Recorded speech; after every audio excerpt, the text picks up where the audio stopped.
Mari con Puché. Hoy te voy a presentar a este caballero que desde esta pantalla te observa con esa mirada profunda y esa solemnidad propia de los retratos del siglo XIX. Su nombre es Élyée Reclus o Élyée Reclus para los amigos y las amigas. Y desde el campo de las ciencias y la geografía desató sus ideas libertarias. Si bien sus ojos descansaban en libros y libros, sus pies quisieron medir el mundo en su andar, relacionándose directamente con la geografía, ahí en el terreno y sin intermediarios. Hoy en día, en gran parte del mundo académico de las geografías, los aportes de Élyée Reclus forman parte del recuerdo, ahí añejándose en la historia de la geografía social y crítica. Pero bueno, nosotros no vamos a ensalzar ídolos ni levantar monumentos a la erudición, pero sí que es importante valorar los aportes que nos puedan servir para deconstruir la geografía contemporánea. Cuán importante es el aporte de este viejito que mientras hoy aún se piensa que el anarquismo es indisciplina, drogas, un voto por Bart Simpson y desorden puro, él lo definía como la más alta expresión del orden. Bueno, aquí vamos.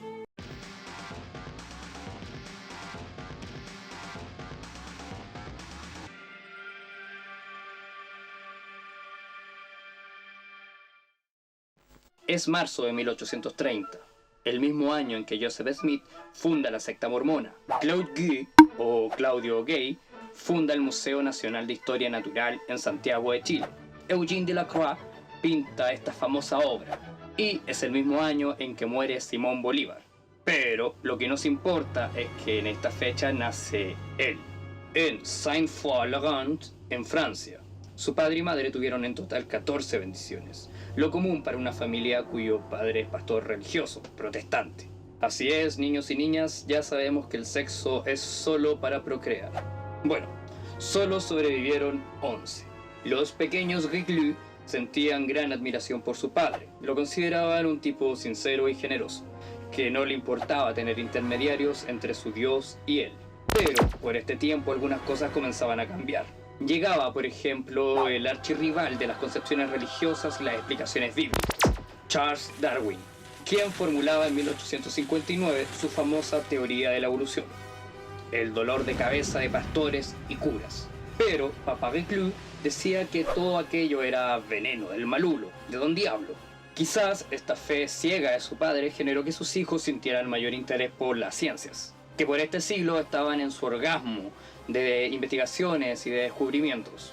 Este desarrollo científico se presentaba como una esperanza ante las enfermedades, la desigualdad y tanta mierda. Y fascinado con esta idea, Élyée se decide a ser un geógrafo. Tuvo que viajar a pie desde Berlín hasta su casa en Ortuz, o sea que tuvo en total unos 14 días para poder pensarlo. Pero no iba solo, iba con su hermano, compañero de viajes y mejor amigo, Élyée. Se acercaba la Revolución del 48 en Europa, esa que trajo la Segunda República, pero que dejó la puerta bastante abierta como para que llegara Napoleón III, en un golpe de Estado en 1851. Los hermanos Reclus ya eran activos en política, o al menos ya tenían una posición al respecto, y era en contra de este nuevo amo. Así que tuvieron que arrancar a Londres y luego a Irlanda. Aquí Élyée se enamora de los paisajes y la vida rural, pero decide ir en busca de más y se viene hasta América. Es en Nueva Orleans en donde toma conciencia sobre la colonización y la esclavitud. Luego sigue tatuando los mapas y llega hasta Nueva Granada, que ahora es Colombia, y se le ocurre crear una colonia libertaria. Pero no funcionó. Así es que se regresa a Francia y en este camino se vuelve un comunista libertario. Ya hastiado de ver la explotación hacia los oprimidos, si bien nunca experimentó tales cosas, se decide a actuar al respecto y elige por trinchera su trabajo como geógrafo. Pero Francia está cambiado, se está portando requete mal. Ejecuta el imperialismo como si nada, explotando África, Oceanía, Asia y hasta en México andaba molestando. Como si no le fuera suficiente con su molesto vecino del norte. A Francia le serviría bastante estudiar más sobre geografía para imponerse certera sobre cada espacio. Así es que qué difícil la tendría Reclus querer usar la geografía con el fin contrario. Élyée publica varios textos, como Historia de un arroyo. Y por aquí es que se hace amigo del famoso Julio Verne. Si bien eran de ideas contrarias, uno libertario y el otro más conservador, Julio Verne no tardó en usar los estudios geográficos de Reclus para describir los escenarios de sus libros con mayor rigor científico. En 1870 todos corren cuando franceses y prusianos arman la guerra. Está bien, no pasa nada, dijo Reclus, me voy a alistar en la sección aeronáutica de la Guardia Nacional. Allí el que mandaba era su amigo Nadar, quien fue pionero de la fotografía y los viajes en globo. Y como los franceses son amigables, este también era amigo de Julio Verne. Al año siguiente, Élyse Reclus participó en la Comuna de París, al igual que la amiga del video en el que te hablé acá. Y cuando la Comuna cayó en manos de los ejércitos, Élyse se fue exiliado a Suiza, y ya estando en libertad, recorre casi todo el resto del mundo. Oriente, África, Norteamérica, todo. Y se impacta con el asesinato del presidente de la República Francesa, Marie-Françoise Sadi Carnot, en manos del anarquista italiano Sante Geronimo Cacciario, desde la tribuna de la propaganda por el hecho y en venganza por la ejecución de 3 anarquistas, entre ellos el famoso Ravachol. Los monstruos son peligrosos y ahora los reyes están muriendo como moscas. Cacciario pagaría con su cabeza en la guillotina. Reclus se distancia del movimiento anarquista y sobre todo de la acción directa. Y ya, bueno, eso sería todo. Estoy con la garganta mala, así es que peuca ya al compuchero.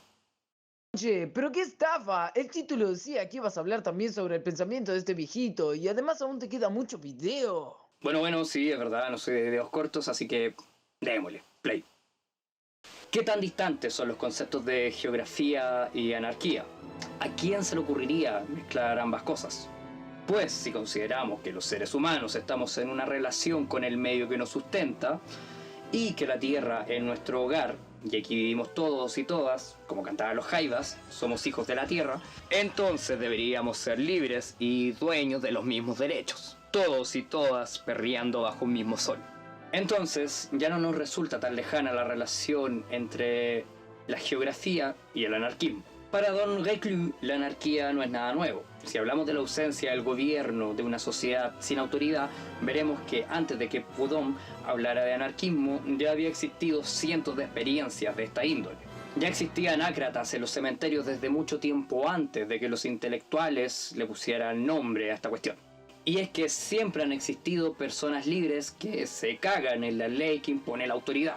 Gente que se mueve según su libertad y su pensamiento, sin miedo a las leyes que rigen lo tangible y lo metafísico. Reclus dice que la idea de libertad ya es un fin práctico, buscado por gran cantidad de personas que colaboran con la llegada de una sociedad sin amos, ni conservadores de la moral pública, sin carceleros ni verdugos, sin ricos ni pobres, una sociedad en donde a nadie le falte su pan. Tengamos los mismos derechos y nos mantengamos en paz y unión.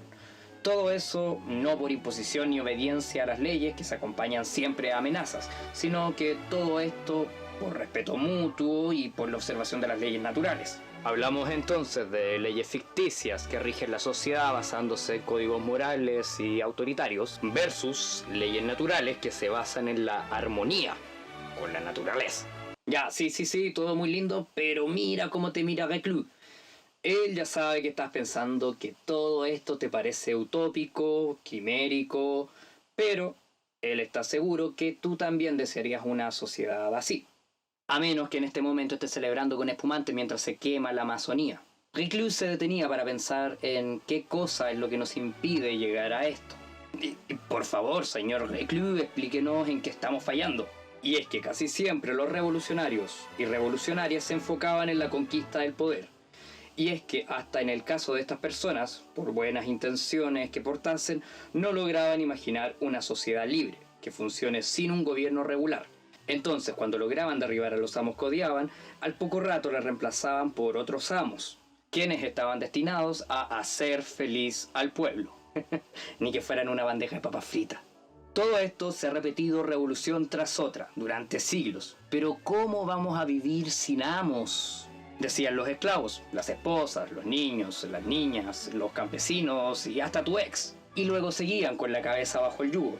Entonces, aquí Élyse Reclus entiende que el Estado no solamente es una entidad o una fórmula filosófica, sino que individuos colocados en un medio especial. y por tanto sintiéndose superiores al resto. Y esto es lo que Reclus le decía a los socialistas de Estado. Cuidado con sus jefes y mandatarios. Quizás estén animados como ustedes y tengan buenas intenciones y desean la supresión de la propiedad privada y del Estado. Pero las relaciones y circunstancias nuevas van a modificarles. La moral cambia junto a sus intereses y quizás crean ser fieles a la causa que representan, mientras en realidad les son infieles a ella. Y teniendo el poder, se servirán de los instrumentos como el ejército, los moralistas, magistrados, guardias y policías. Es por esto que Reclus tiende hacia el anarquismo, pues para los y las anarquistas el poder no sirve sino para prolongar el poder y, por consiguiente, la esclavitud. A ver, ¿cómo te lo explico? El poder es un fin en sí mismo y no un medio. La antigua moral que nos gobierna se sustenta en el miedo, el temblor, como dice la Biblia, y como se enseña en la juventud. El temor a Dios es el principio de la sabiduría, y ese fue el principio de toda educación occidental. Con esta receta tenemos una sociedad que se basaba en el terror. Las personas no serían ciudadanos, sino súbditos.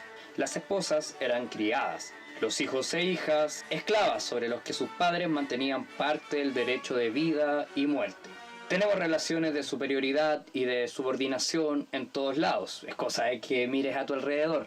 El principio del Estado y los estados que lo constituyen son la jerarquía, la autoridad tan sagrada. La moral hegemónica consiste entonces en que doblemos el espinazo ante el superior y levantarnos con orgullo frente al subordinado. Este principio de autoridad exige que el superior no demuestre equivocaciones y que siempre sea quien escupe la última palabra. Antiguamente, el terror a lo desconocido llevó a que la humanidad creara con la vehemencia de un deseo a una o muchas divinidades protectoras, que representase un punto de apoyo del mundo misterioso, de lo que se desconocía, lo visible y lo invisible. Cada uno de sus dioses midiendo su omnipotencia. Eran el principio de toda justicia y de toda autoridad, y por supuesto que necesitaban a sus embajadores en la tierra.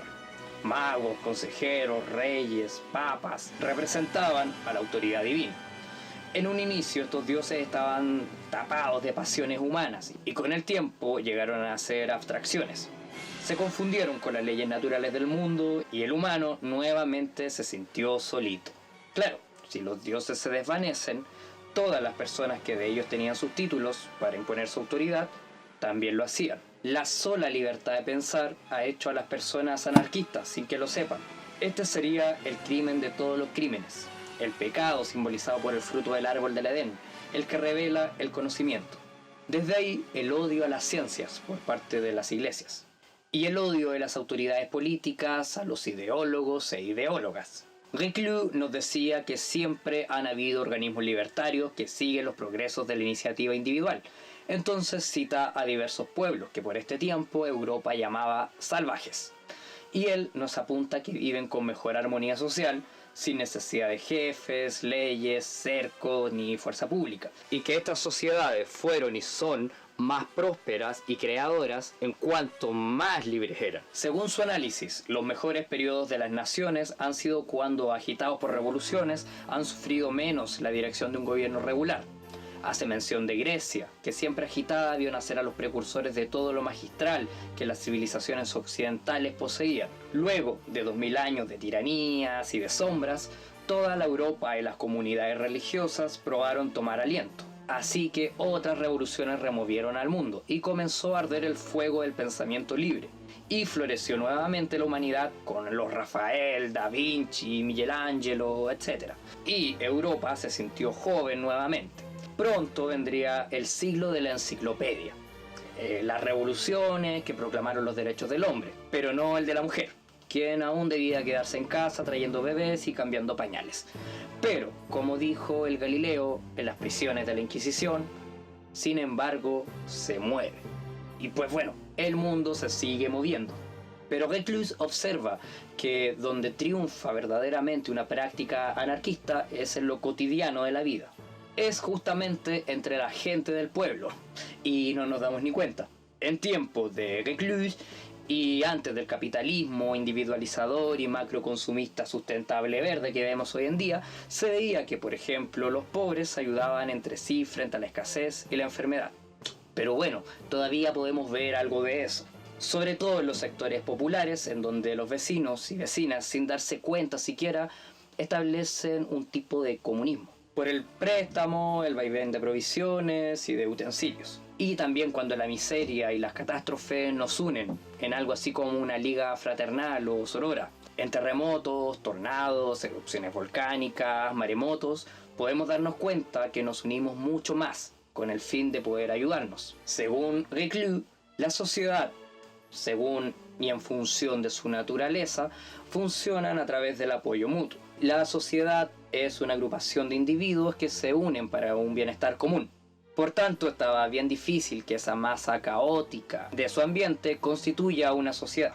En Europa habían 5 millones de hombres esperando una mínima señal para matar a sus semejantes y quemarles sus casas, mientras 10 millones más esperan fuera de los cuarteles, dispuestos a cumplir la misma orden. 5 millones de personas vegetan en las prisiones, otros millones mueren a causa de sus pares. Y así es que temblamos por el mañana. Si Reclus estuviera vivo ahora y supiera sobre el cambio climático, cada vez más irreversible, y viera cómo autoridades políticas reniegan de todo esto, supiera del deshielo de los polos, del extractivismo masivo, a pesar de las advertencias de que la vida en la Tierra se puede acabar por culpa de ese actuar, con mayor razón nos diría que es necesario actuar, esparciendo revoluciones incesantemente. Luego de todo esto, esperamos que Reclus denunciara el acaparamiento de la propiedad colectiva indígena en manos del privado. Sin embargo, tal como nosotros y nosotras somos cómplices de nuestra época a juicios de la gente del futuro, en mi opinión, Reclus no está exento de la visión científica eurocéntrica de su época. Para Eliseu, el progreso de la tecnología y la revolución industrial en curso es portadora de esperanzas y el acta de nacimiento de una nueva humanidad. No funcionó. No obstante, Reclus denuncia el genocidio de los indígenas en manos de los europeos. Bien, entonces, ¿cómo conciliamos su crítica al colonialismo con su fe en el progreso, en cuyo nombre los europeos saquearon a Yala, Asia, África, Oceanía? El hermano de Eliseu, Elieu, explica que en muchas sociedades mal llamadas salvajes, el individuo medio no es inferior ni moralmente ni intelectualmente a los que se autoproclaman como civilizados. Se tenía esta concepción, pues claro, estas sociedades fueron descritas por los invasores, que eran los tipos que menos podían comprender la maldición. Los hermanos Reclus observan que lo que el occidental denominaban jefaturas, en las sociedades indígenas, que por cierto describen a muchos pueblos como sociedades contra el Estado, no es posible traducir la palabra rey, porque la idea que responde a este concepto es desconocida por los pieles rojas, por ejemplo, cuyo jefe es simplemente el primero entre iguales. También hicieron hincapié en la paridad de las mujeres en diversos pueblos, desde el Ártico hasta la Patagonia. Así es que raza inferior y salvaje mis pelotas, dijo Reclus, ya que muchos de su época, para escapar de los remordimientos por los genocidios, habían levantado una supuesta ley natural, en la cual una raza inferior debe desaparecer al contacto con una raza inferior. O sea, así que cómodo, o sea, todo el genocidio está ahí, sumamente justificado. Así es que los hermanos Reclus trabajaron arduamente para poder así demostrar que esa ley natural, al igual que tu Dios, no existe. Reclus propone en su nueva geografía universal que era necesario acabar con los conceptos de raza y de civilizaciones que se pretendían a sí mismas como superiores, lo que implicaría una gran originalidad en relación a la ciencia de su época. En 1894, Eliseu Reclus impartió clases en la Universidad Nueva de Bruselas, en Bélgica, su nuevo hogar, donde promovió con sus recursos un instituto de geografía. Pero tristemente muchos de sus documentos y planos, que fue trabajando a lo largo de toda su vida, hoy son comida de peces, los cuales a su vez ya fueron comida de otros animales marinos o de humanos, ya que en 1923 un japonés llamado Hashimoto quiso abrir en Tokio un instituto de geografía llamado Eliseu Reclus. Bueno, los documentos se empaquetaron y transportaron en cajas, y en el puerto de Yokohama esperaban ser desembarcadas, cuando no Godzilla, sino que un terremoto de 7,8 grados Richter dejó senda hecatombe, y en un incendio del muelle el barco se hundió con toda su maldita carga. A causa de esta catástrofe, dicho sea de paso, el anarquista japonés Hosugi Sakae y la narcofeminista Hito Noe fueron asesinadas por la policía, aprovechando el pánico. A pesar de ello, puedes llegar a conocer mucho más del Isekai Club por medio de las publicaciones que están disponibles. Anda, consulta las editoriales independientes y ácratas que están en tu región. O bueno, también si quieres, sal un día a la montaña, sigue el río hasta su fuente, siéntete parte del mundo y compártelo con otras personas. Porque como dijo Reclus, ninguna descripción, por bella que sea, puede ser verdad, pues no puede reproducir la vida del paisaje, la caída del agua, el temblor de las hojas, el canto de los pájaros, el perfume de las flores, las formas cambiantes de las nubes. Para conocer es preciso ver. Y para ver más de mis videos tienes que suscribirte, pinchar la campanita, dale ahí a seguir. Están mis redes sociales por aquí disponibles, las puedes seguir. Y no olvides difundir este video y todos los que tú quieras y todas esas cosas. Peucayal, ahora sí que sí, con puché. Aprovecho de decirles que el Solácrata es un medio de comunicación anarquista. Sus temáticas son principalmente la contingencia sociopolítica en el desierto de Atacama y la región chilena. Critica el extractivismo, el militarismo, la xenofobia y entre las temáticas que han sido consideradas son anticarcelaria, locales, internacionales, cantares libres y otras cosas. Pueden acceder al Solácrata por medio de su página de internet y ahí leer sus publicaciones, como también pueden tenerla por medio del papel escrito. Este periódico no recibe apoyo ni estatal ni privado. Tampoco tiene secciones publicitarias ni recibe monto alguno a cambio de la publicación de algún artículo. Así es que el Solácrata se financia exclusivamente de su venta y de la suscripción solidaria, por lo que el llamado permanente es a la solidaridad, colaborando con este periódico, ya sea formando parte de la red de distribución o bien pagando una suscripción solidaria. Puedes comunicarte directamente con ellos por medio de las siguientes redes: